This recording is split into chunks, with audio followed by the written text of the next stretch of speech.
ನೋಡಿ ಸರ್ ನಾವು ಬಾಬಾ ಸಾಹೇಬ್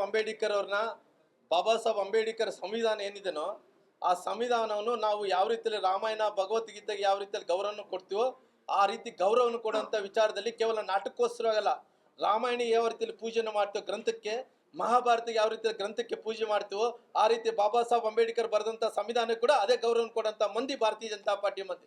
ಕೇವಲ ಇವರೆಲ್ಲರೂ ಕೂಡ ಕಟ್ ಅಂಡ್ ಪೇಸ್ಟ್ ಬಾಬಾ ಸಾಹೇಬ್ ಅಂಬೇಡ್ಕರ್ ಏನು ಮೋಸ ಮಾಡಿದ್ದಾರೆ ಅಂತ ಸಣ್ಣ ಹುಡುಗರು ಗೊತ್ತಿದೆ, ನಾನು ಅದ್ರ ಬಗ್ಗೆ ಹೇಳೋದು ಬೇಕಾಗಿಲ್ಲ.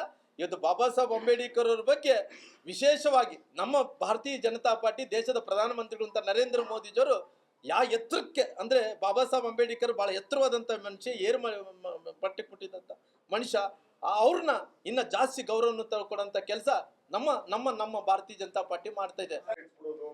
ಸರ್ ಯಾವತ್ತೂ ಆಗಿಲ್ಲ ಸರ್, ಯಾವತ್ತು ಆಗಕ್ಕೆ ಬಿಡೋದೇ ಇಲ್ಲ ನೋಡಿ ಸರ್.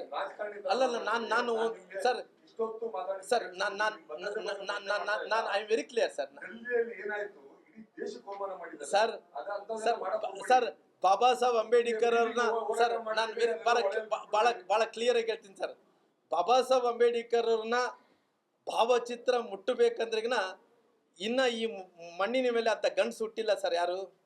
ಯಾಕಂದ್ರೆ ಎಲ್ಲೋ ಒಂದು ಕಡೆ ನಾನು ಬಹಳ ರಾಜಕಾರಣಿಗಳು ನೋಡ್ತಿರ್ತೀನಿ, ಒಂದು ಸರ್ಕಾರ ಬದಲಾವಣೆ ಇನ್ನೊಂದು ಸರ್ಕಾರಗಳು ಬಂದಂಥ ಟೈಮಲ್ಲಿ ಯಾವನೊಬ್ಬರು ಕೆಲಸಕ್ಕೆ ಬರಲಾರ್ದು ಅಂತ ಅವನೇ ಕೆಲಸ ಮಾಡಿ ಅವನೇ ಕೆಳಗಿಳಿಸ್ತೀನಿ ಅಂತೇಳಿ ನಾಟಕ ಮಾಡಿಕೊಂಡು ಮೀಡಿಯಾದಲ್ಲಿ ತಂದು ಅವ್ರನ್ನೆಲ್ಲ ಒಂದು ಕಡೆ ಕೆಟ್ಟ ಹೆಸರು ಮಾಡೋಂಥ ಕೆಲಸ ಭಾಳ ನಾಟಕ ಕಂಪನಿಗಳು ಭಾಳ ಮಂದಿ ಇದ್ದಾರೆ ಸರ್ ರಾಜ್ಯದಲ್ಲಿ, ದೇಶದಲ್ಲಿ.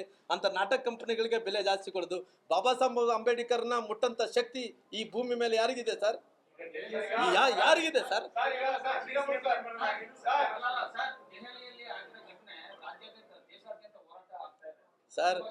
ಸರ್ ನಾವು ನೋಡಿಲ್ಲ, ಅಮಿತ್ ಶಾ ಅವರು ಪಾರ್ಲಿಮೆಂಟದಲ್ಲಿ ಹೇಳಿಕೆ ಕೊಟ್ಟಂತ ಟೈಮಲ್ಲಿ ಯಾವ ರೀತಿ ಕಟ್ ಪೇಸ್ಟ್ ಮಾಡ್ಕೊತ ಬಂದ್ರು.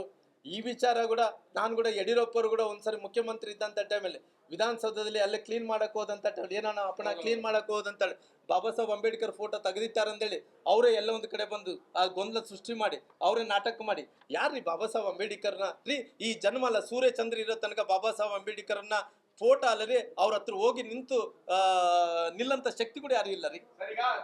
ರಾಜ್ಯ ಸರ್ಕಾರದ ವಿರುದ್ಧ ಹೋರಾಟ ಬಿಜೆಪಿ ಪಕ್ಷದ ವತಿಯಿಂದ ಆಗ್ತಾ ಇರೋದ್ರಿಂದ ಅಥವಾ ಬಂಡಾಯ ನಾಯಕರು ಇನ್ನೊಂದು ಕಡೆ ಶುರು ಮಾಡ್ತಾರ ನೋಡಿ ಸರ್. ಯಾವುದೇ ರೀತಿಯಲ್ಲಿ ಕೂಡ ನಮ್ಮ ಭಾರತೀಯ ಜನತಾ ಪಾರ್ಟಿಯಲ್ಲಿ ಬಂಡಾಯಗಳು ಅನ್ನಂತ ವಿಚಾರ ಬಂದಂತ ಟೈಮಲ್ಲಿ, ಪಾರ್ಟಿ ಅಂತ ಬಂದಂತ ಟೈಮಲ್ಲಿ ಎಲ್ಲರೂ ಕೂಡ ಒಂದೇ,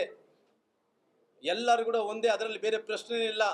ಪಾರ್ಟಿ ಅನ್ನಂತ ಬಂದಂಥ ಟೈಮಲ್ಲಿ ಕೂಡ ಪಾರ್ಟಿ ಯಾವತ್ತೂ ಕೂಡ ಬೇರೆ ವಿಂಗಡಣೆ ಆಗಿಲ್ಲ, ಗುಂಪುಗಳು ಕೂಡ ಆಗಿರಲಿಲ್ಲ.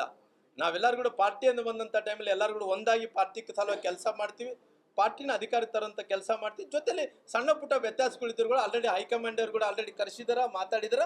ಆದಷ್ಟು ಶೀಘ್ರದಲ್ಲೇ ಅದು ಸರಿ ಹೋಗುವಂಥ ಕೆಲಸ ಕೂಡ ಆಗುತ್ತೆ.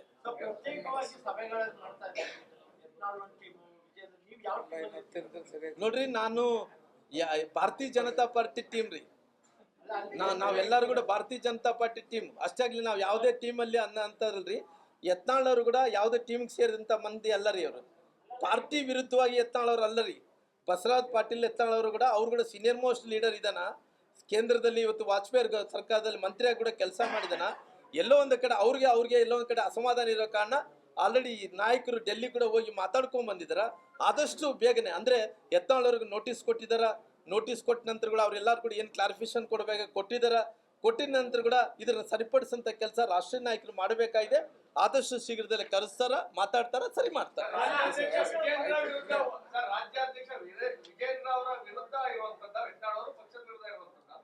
ಅಲ್ರಿ ಅದೆಲ್ಲ ಕೂಡ ಸರಿ ಮಾಡ್ತಾರ್ರಿ. ಇವತ್ತು ವ್ಯಕ್ತಿ ನೋಡ್ರಿ, ಇದೆಲ್ಲ ಕೂಡ ಲಿಂಕ್ ರೀ. ಪಾರ್ಟಿ ವ್ಯಕ್ತಿ ಪಾರ್ಟಿ ಆದಂತ ಟೈಮಲ್ಲಿ ಪಾರ್ಟಿ ಇದ್ರೆ ವ್ಯಕ್ತಿ ಇದ್ರೆ ಪಾರ್ಟಿ ಇರೋಕಂಡು ಎಲ್ಲ ಕೂಡ ಸರಿ ಮಾಡುವಂತ ಕೆಲಸ ಮಾಡ್ತಾರೆ ಭಾರತೀಯ ಜನತಾ ಪಾರ್ಟಿ ಬಣ ಸರ್.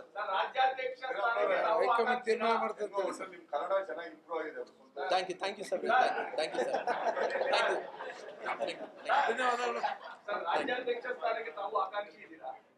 ಸರ್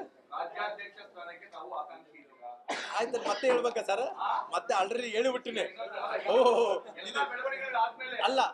ಅಲ್ಲ ಭಗವಂತ ಚಾಮುಂಡೇಶ್ವರಿ ತಾಯಿ ಯಾರ್ಯಾರು ಎಷ್ಟು ಕೊಡಬೇಕೋ ಕೊಟ್ಟೇ ಕೊಡ್ತಾಳ. ಹಂಗಾಗಿ ಇವತ್ತು ಪುನಃ ಆಲ್ರೆಡಿ ನಾನು ಏನು ಹೇಳ್ಬೇಕಾದ್ರೆ ಹೇಳ್ಬಿಟ್ಟಿದ್ದೀನಿ.